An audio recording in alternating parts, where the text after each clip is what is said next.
ओम श्री परमात्मने नमः। सुख शांति समृद्धि की मंगल कामना के साथ आप सभी का हर दिन शुभ हो। आप सभी का मेरे YouTube चैनल स्पिरिचुअल जर्नी में हार्दिक स्वागत है। आज के वीडियो में आप रसपान करेंगे पद्म पुराण के उत्तरखंड के अध्याय 155 का, जिसमें संवत्सर दीप व्रत की विधि और महिमा का वर्णन किया गया है।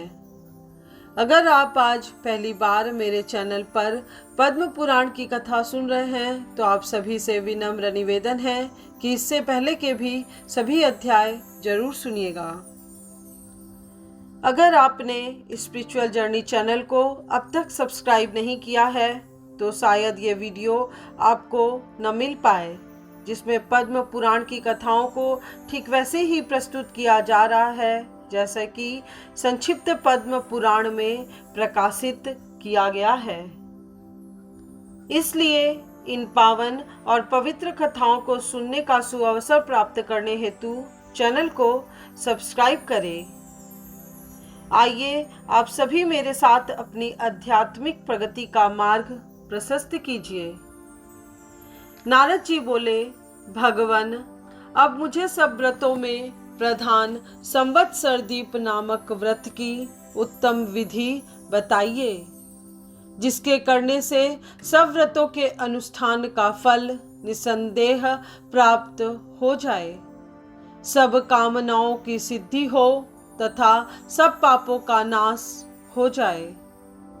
महादेव जी ने कहा, देवर्षे, मैं तुम्हें एक पाप नाशक रहस्य बताता हूँ, जिसे सुनकर ब्रह्म हत्यारा, गौघाती, मित्रहंता, गुरु स्त्रीगामी, विश्वासघाती तथा क्रूर हृदय वाला मनुष्य भी शाश्वत मोक्ष को प्राप्त होता है तथा अपनी 100 पीढ़ियों का उद्धार करके विष्णु लोक को जाता है। वह रहस्य संवत्सर दीप व्रत है, जो बहुत ही श्रेयस्कर व्रत है। मैं उसकी विधि और महिमा का वर्णन करूंगा। हेमंत ऋतु के प्रथम मास अगहन में शुभ एकादशी तिथि आने पर ब्रह्म मुहूर्त में उठे और काम क्रोध से रहित हो नदी के संगम, तीर्थ, पोखरे या नदी में जाकर स्नान करें अथवा मन को वश में रखते हुए घर पर ही स्नान करें। स्नान करने का मंत्र इस प्रकार है। मैं संपूर्ण तीर्थों, कुंडों, झरनों तथा नदियों में स्नान कर चुका। जल, तुम मुझे उन सब में स्नान करने का फल प्रदान करो। तदनंतर देवताओं और पितरों का तर्पण करके जप करने के अनंतर जितेंद्रिय पुरुष देव भगवान लक्ष्मी नारायण का पूजन करें। पहले पंचामृत से नहलाकर फिर चंदन युक्त जल से स्नान कराएं। तत्पश्चात इस प्रकार कहे, देव जगतपते देवेश्वर, आप लक्ष्मी जी के साथ स्नान कर चुके हैं। इस घोर संसार बंधन से मेरा उद्धार कीजिए। इसके बाद वैदिक तथा पौराणिक मंत्रों से भक्ति पूर्वक लक्ष्मी सहित भगवान विष्णु का पूजन करें। अतो देव इस सूक्त से अथवा पुरुष सूक्त से पूजा करनी चाहिए अथवा मत्स्य, कच्छप, वाराह, नरसिंह, वामन, परशुराम, राम, कृष्ण, बुद्ध और कल्कि, ये 10 अवतार धारण करने वाले आप सर्वात्मा को मैं मस्तक झुकाकर नमस्कार करता हूँ, यो कहकर पूजन करें। अथवा भगवान के जो केशव आदि प्रसिद्ध नाम हैं, उनके द्वारा श्री हरि का पूजन करना चाहिए। देवेश्वर मनोहर सुगंध से भरा यह परम पवित्र दिव्य वनस्पति का रस रूप धूप आपकी सेवा में प्रस्तुत है। आपको नमस्कार है, आप इसे स्वीकार करें। दीप का मंत्र। दीप अंधकार का नाश करता है, दीप कांति प्रदान करता है, अतः दीपदान से भगवान जनार्दन मुझ पर प्रसन्न हो। नैवेद्य मंत्र। देव देव, यह अन्न आदि का बना हुआ नैवेद्य सेवा में प्रस्तुत है। जगदीश्वर, आप लक्ष्मी जी के साथ इस परम अमृत रूप उत्तम नैवेद्य को ग्रहण कीजिए। तदनंतर श्री जनार्दन का ध्यान करके शंख में जल और हाथ में फल लेकर भक्ति पूर्वक अर्घ्य निवेदन करें। अर्घ्य का मंत्र इस प्रकार है। केशव, हजारों जन्मों में मैंने जो पातक किए हैं वे सब आपकी कृपा से नष्ट हो जाएं। इसके बाद घी अथवा तेल से भरा हुआ एक सुंदर नवीन कलश ले आकर भगवान लक्ष्मी नारायण के सामने स्थापित करें। कलश के ऊपर तांबे या मिट्टी का पात्र रखें, उसमें 9 तंतुओं के समान मोटी बत्ती डाल दें तथा कलश को स्थिरता पूर्वक स्थापित करके वहां वायु रहित गृह में दीपक जलाएं। देवर्षे फिर पवित्रता पूर्वक पुष्प और गंध आदि से कलश की पूजा करके निम्नांकित मंत्र से शुभ संकल्प करें। भूत और भविष्य के सम्राट तथा सबकी कामना के विषय एक अद्वितीय परमात्मा सर्वत्र विराजमान हैं। मैंने 1 वर्ष तक प्रज्वलित रखने के लिए इस दीपक की स्थापना की है। यह अखंड अग्निहोत्र रूप है, इससे भगवान केशव मुझ पर प्रसन्न हो। तत्पश्चात इंद्रियों को वश में रखते हुए वेदों के स्वाध्याय तथा ज्ञान योग में तत्पर रहें। पतितों, पापियों और पाखंडी मनुष्यों से बातचीत न करें। रात को गीत, नृत्य, बाजे आदि से, पुण्य ग्रंथों के पाठ से तथा भांति भांति के धार्मिक उपाख्यानों से मन बहलाते हुए उपवास पूर्वक जागरण करें। इसके बाद सवेरा होने पर पूर्वाह्न के नित्य कर्मों का अनुष्ठान करके भक्ति पूर्वक ब्राह्मणों को भोजन कराएं तथा अपनी शक्ति के अनुसार उनकी पूजा करें। फिर स्वयं भी पारण करके ब्राह्मणों को प्रणाम कर विदा करें। इस प्रकार दृढ़ संकल्प करके 1 वर्ष तक दिन रात उक्त नियम से रहे। 1 या आधे पल सोने का दीपक बनाएं, उसके लिए बत्ती चांदी की बताई गई है, जो 2 या 2.5 पल की होनी चाहिए। घी से भरा हुआ घड़ा हो तथा उसके ऊपर तांबे का पात्र रखा रहे। मुक्ति की अभिलाषा रखने वाले पुरुष को भक्ति पूर्वक भगवान लक्ष्मी नारायण की प्रतिमा भी यथाशक्ति सोने की बनवानी चाहिए। इसके बाद विद्वान पुरुष साधु एवं श्रेष्ठ ब्राह्मणों को निमंत्रित करें। 12 ब्राह्मण हो, यह उत्तम पक्ष है। 6 ब्राह्मणों का होना मध्यम पक्ष है। इतना भी न हो सके तो 3 ब्राह्मणों को ही निमंत्रित करें। इनमें से एक कर्मनिष्ठ एवं सप्तनीक ब्राह्मण की पूजा करें। वह ब्राह्मण शांत होने के साथ ही विशेषतः क्रियावान हो, इतिहास पुराणों का ज्ञाता, धर्मज्ञ, मृदुल स्वभाव का, पितृभक्त, गुरु सेवा परायण तथा देवता ब्राह्मणों का पूजन करने वाला हो।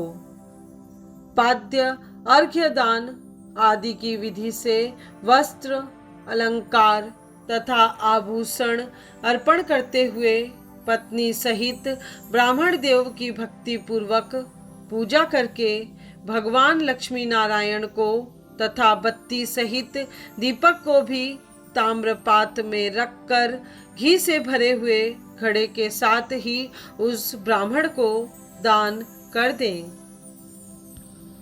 दिवसे उस समय निम्नांकित मंत्र से परम पुरुष नारायण देव का ध्यान भी करता रहे। अविद्या तमसा व्याप्ते संसारे पाप नाशनः ज्ञानप्रदो मोक्षदश्च तस्मादन्तो मया नघ। पाप रहित नारायण तथा ज्योतिर्मय दीप अविद्या में अंधकार से भरे हुए संसार में तुम ही ज्ञान एवं मोक्ष प्रदान करने वाले हो, इसलिए मैंने आज तुम्हारा दान किया है।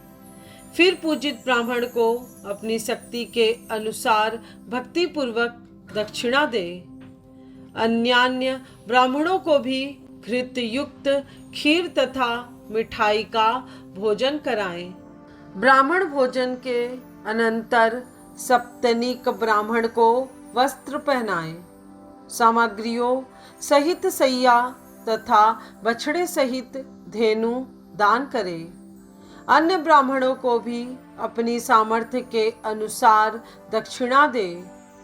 सुहृदों, स्वजनों तथा बंधु बांधवों को भी भोजन कराएं और उनका सत्कार करें। इस प्रकार इस संवत्सर दीप व्रत की समाप्ति के अवसर पर महान उत्सव करें।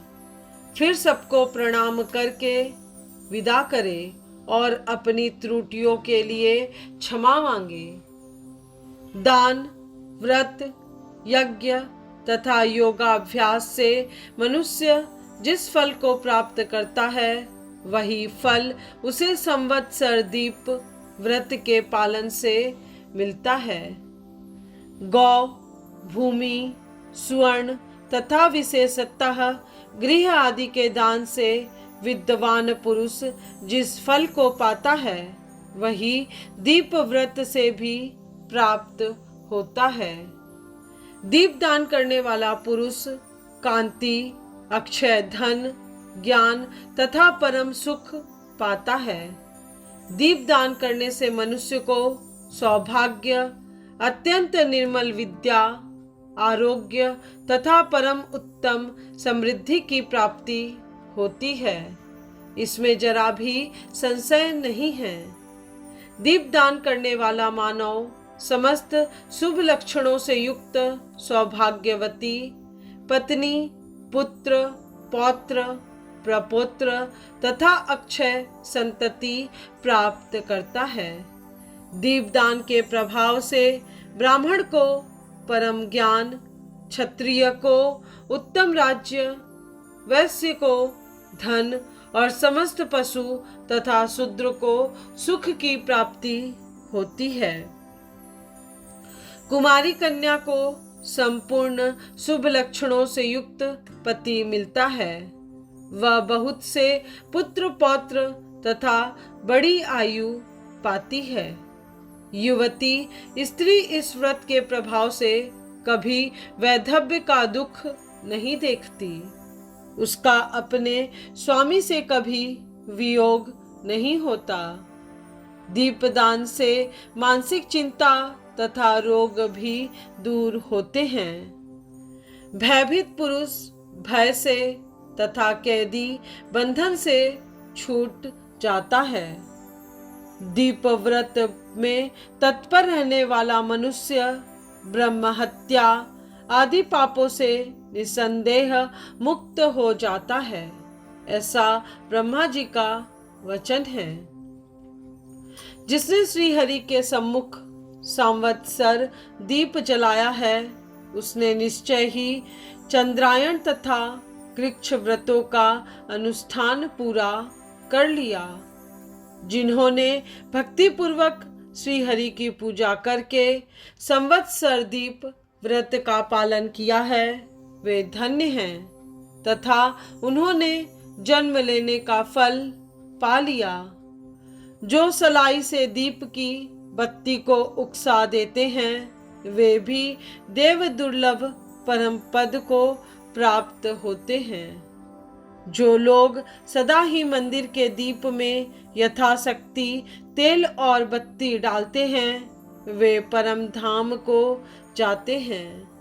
जो लोग बुझते या बुझे हुए दीपक को स्वयं जलाने में असमर्थ होने पर दूसरे लोगों से उसकी सूचना दे देते हैं, वे भी उक्त फल के भागी होते हैं।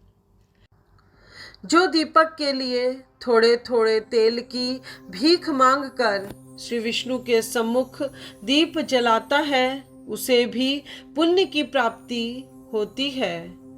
दीपक जलाते समय यदि कोई नीच पुरुष भी उसकी ओर श्रद्धा से हाथ जोड़कर निहारता है, तो वह विष्णु धाम में जाता है।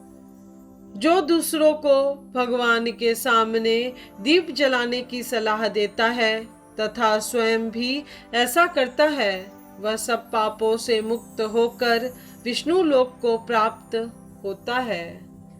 जो लोग पृथ्वी पर दीप व्रत के इस महात्म्य को सुनते हैं, वे सब पापों से छुटकारा पाकर श्री विष्णु धाम को जाते हैं। विद्वन, मैंने तुमसे यह दीप व्रत का वर्णन किया है।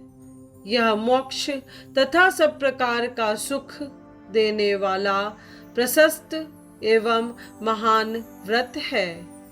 इसके अनुष्ठान से पाप के प्रभाव से होने वाले नेत्र रोग नष्ट हो जाते हैं। मानसिक चिंताओं तथा व्याधियों का क्षण भर में नाश हो जाता है। नारद, इस व्रत के प्रभाव से दारिद्र्य और शोक नहीं होता, मोह और भ्रांति मिट जाती है। आज की कथा में बस इतना ही।